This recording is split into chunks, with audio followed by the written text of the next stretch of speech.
Hey guys, welcome back. Now, something which I missed out on, or not really missed out on, was something which I did not check was the glass thickness. Now, 44 is a bit too much for a glass. So let's change this to about 12 12 to 15 or even 5 works depending on your window. So that works better, about 5 or 12 And then let's load this into our main family. So this would be our double casement window. Let's override the existing version. Now you can notice that when I overrode the existing version, did not change here.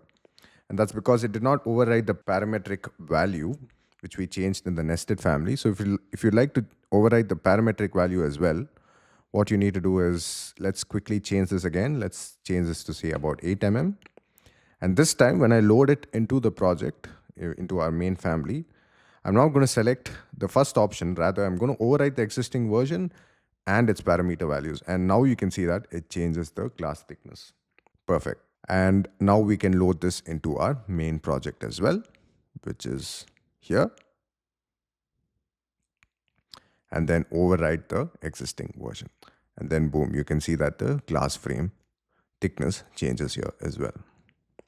So that is a quick tip for you guys in case you are wondering why the glass frame wasn't being shown in our project. Well, that's it. I'll see you guys next video. Cheers.